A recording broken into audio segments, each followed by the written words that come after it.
say what happened. Well, what happened was they What did he do? I was born, and they moved to San Pedro. I won't call it San Pedro, San Pedro. Here in Long Beach. Right. And she worked for Shell Oil, and my mother could type 108 words per minute. She was like the state champion, so they loved her. But my father he was like 18 by this time, right, 19, and I'm an infant, and so he would be the babysit me. But he was a typical old school Mexican father, even though he's Mexican American. My mother would come home with the paycheck. He would take the money and take the car, and he'd be gone all weekend. And she never really kind of asked. Well, she was immature and everything. She admits it. She was a Catholic high school, girl, and so went to high school. Normal high school, was the first Chicana cheerleader in Roswell ever. So, she was like the Brady Bunch kind of person. And my father was sort of like Sin City. What year was that? Was she the cheerleader in Roswell? This was in the 50s. I only asked because as I was doing that, research on you, and then of course, on any computer, that thing that reel on the right, because you might also be interested.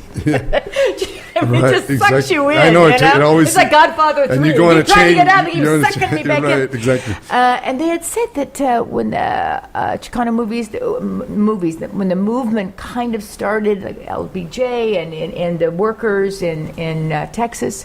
They were saying that here, the population was, mostly Mexican, American, and they were allowed one Mexican cheerleader. The rest had to be white. Right. I just, and that's what we were talking about earlier. The signs, no Mexicans, women or dogs allowed. I mean, we're naive about that. Right, and that's what I wanted to show with the movie. So with my father, what ended up happening was he was a good friend. Oh, that's nice. But he was a horrible father. Yes.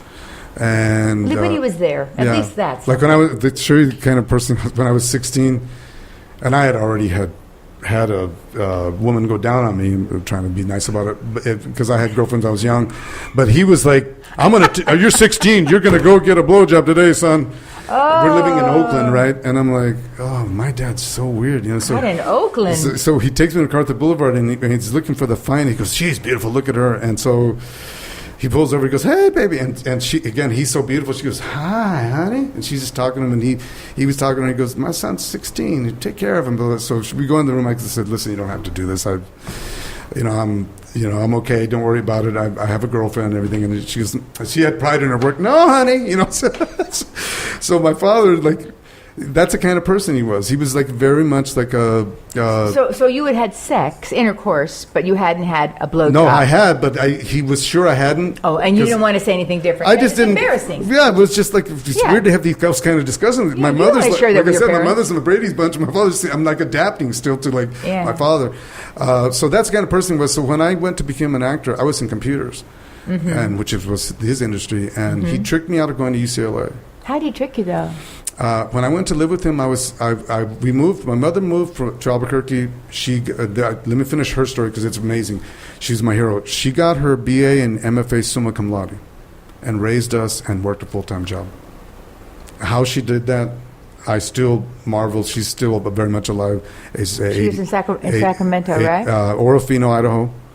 She moved there with her husband now, and they winter down in El Centro in Mexico. Do you like your stepfather, so to speak? Yes, he's much better to her than my father was. So yes, I do like him. I love my sister's husband a lot, Steve. But there was many years, even because your father was your friend, so there were many years that he was just missing.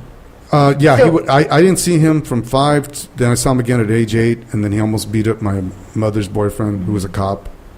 So I was like, and my dad was fearless too. He was ready to beat the guy, even though the guy had a gun. So I was always afraid of him because he was like John Hamm and Madman, but make John Hamm a UFC fighter on top of it.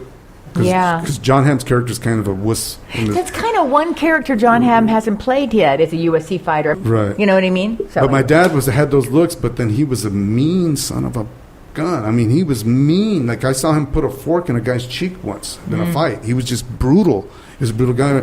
So my father had He these. must have been like that down in New Mexico because his grandfather's like that. Well, my husband's grandfather is like that, and his his uncle grandfather. I mean, and they all sit around and laugh about it. It's brutal. Yeah, brutal. He shot himself in the cheek and never went to a doctor. Right. So what he did was, my dad was, when I went to live, we moved from Albuquerque to Woodland because they gave my mother a scholarship to get her MFA. She got her BA summa cum laude from UNM sociology. Oh. So she was a social worker, child protective services, till she retired. Oh. And so we moved to Woodland. Mm-hmm. And Woodland is a one high school town. And I was telling Ted earlier, the movie Carrie, I was Carrie. Because they had been going to school together from kindergarten. Like their parents knew each other. They all went to church. They all knew each other, and I was the new kid. So I hated it. Woodland. That is so funny. In fact, I still don't like you, Woodland. You were so mean to me. There's a lot of actresses that have come from Woodland Hills. Well, this isn't Woodland Hills. This is Woodland. Oh, Woodland, which is above Sacramento. Oh, I'm sorry. I was going. Yeah, it's a one high school town. And I think so, Woodland Hills. And it's very much like Carrie. It's like pick on the new kid, pick on the one who's the outsider, pick on that. It can make you tough, and maybe if I would have been able to stick there, I would have. But what they did was they were destroying me slowly. And I was calling my ex-girlfriend, Donna Seligman, in Albuquerque. And then my mother, are you making these phone calls to Albuquerque? And I was like, no. But I just wanted to talk to someone that was nice to me, because the girls would even go, ooh. They would look at me, right? And realize that I had already seen that my dad was really, really beautiful. And I was just like, God, I don't... Were you really like an ugly kid? I think I have a very manly face even as a kid. And so I don't look that... I think you're very handsome. Well, thank you. And I think I think some women, well...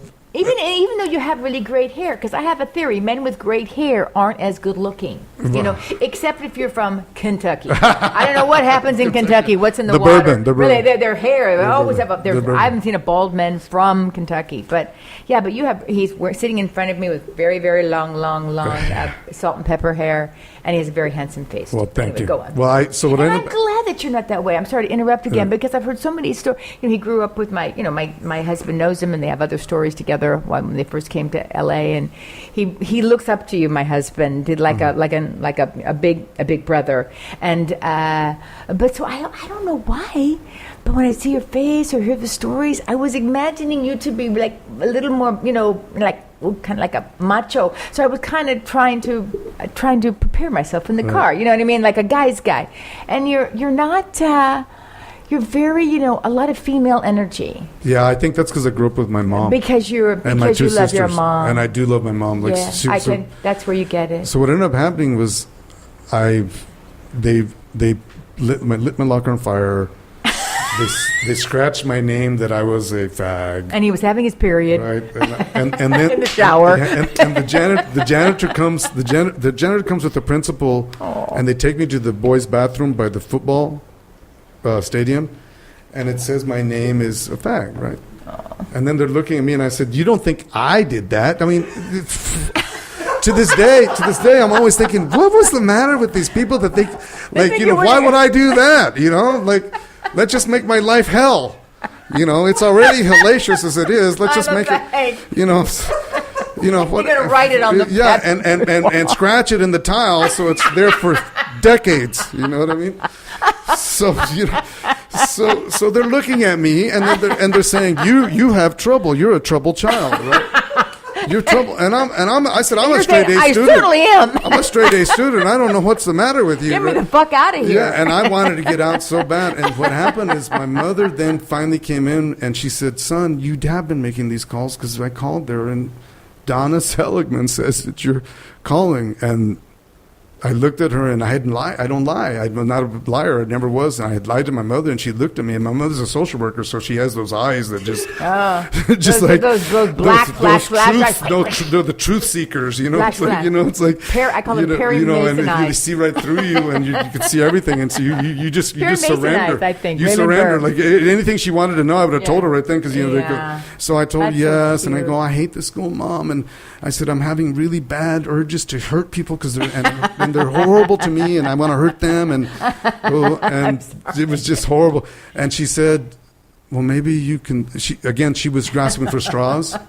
My fantasy was we'd move 8 miles down the road to Davis, Oh, yeah. UC Davis, and when we would go to church in Davis, Be a vet. and I would ride my bicycle to Davis, the people were really cool. Sorry, Yeah. Woodland, but they were. They were Yeah. like, but it was a university town. Yeah. So it had this different, open, more tolerant vibe than Woodland, which is very much a farming town. Oh, yeah. And so I was mistakenly thinking that she would say, okay, well, let's move to Davis. It means an 8-mile ride in the morning to me for work, and 8 mile, but okay. But I also think that my mother was realizing that maybe my father could give me things that she couldn't and was incapable of, even though she was a social worker. She just, the man talk thing, I think my mother realized that maybe I was putting women on a pedestal a little too much because I was around the female energy. So she said, maybe you should go with your father, live with your father. And that threw me for a loop. But I had gone to visit him in San Francisco, and I loved San Francisco. It was like tolerant and really cool, and then people would like, hey, how you doing? And, Yeah. offer you a joint. Hookers and fags. Yeah, and Let's see what this fag shit's all about. yeah. And so what ended up happening was I actually didn't want to do it, but then I thought, because I was a good kid, San Francisco. but I thought this, Culturally. if I leave, they'll have more money. And then my father, because I'm starting to eat a lot. I was finally starting to grow, and I was like going through a growth, so I'm eating like crazy. And I thought, it'll make it easier for them, and I'm causing trouble for my mother, because I've never heard that from any male in my life, that they were concerned how much food they were eating in their family. Right. And could their family afford it? And I Never. do want to say this about this one Woodland counselor, because I did get in fights in the school because they pick on me, right? And so my mother was a social worker, but she was also a translator in the courts and the hospitals. So she met with the counselor when they expelled me for fighting, and the counselor told her, and he was Latino, he was Chicano, he goes, your son's going to end up in prison or dead. My mother says, my son's an A+ student. He's just having trouble adapting to this one high school town. She stood up for me. Well, years later, I was a successful actor already, and she called me and she said, son, I know it's a little evil to have a little bit of vindication and to feel good about it, but remember the counselor that said that blah, blah, blah, blah, and you were going to end up in prison? And I said, yeah. And she goes, well, I was in court today because I was translating, and his son just got found guilty of 2 rapes and is going to prison. So there. Wow. And so I kind of laughed a little bit. So what happened, I went to live with my father. I loved it, but I had been used to being picked on in Woodland, that I walked around like a mad dog. Yeah. The first week, like, I'm waiting, I'll fight anybody right now. And I remember this one guy goes, he's a black guy, he goes, named Lenny, and he goes like, hey, bro, what's going on, man? And I'm like, what? And he goes, dude, you're fucking angry. Calm down, man. He says, this is San Francisco, baby. You want a joint? Come on, man. What's your name? And I'm like, oh, shit, I'm in heaven now. I was in hell, and I'm in heaven. So I had a great time there, and then I was there for a year, and then my father says, we're moving to L.A., and I was like, no, I'm happy here. I don't want... So I moved to L.A., and L.A.'s colder, but it was much better than Woodland, so I adapted pretty well. And then my last year of high school, I was I should have graduated a year early. And I was a baseball player, really good baseball player. And I could run a 4.32 40. Is that weird? Because I noticed on your IMDb page when they said skills, I mean, you were like everything but a pole vaulter. Yeah, I'm you very were athletic. I was going to ask you, are you really able to do all Yeah, this and I was shit? a really good hitter. And I was a switch hitter, and I could get on base and steal bases. So I was being... I thought a switch hitter was AC/DC. Yeah.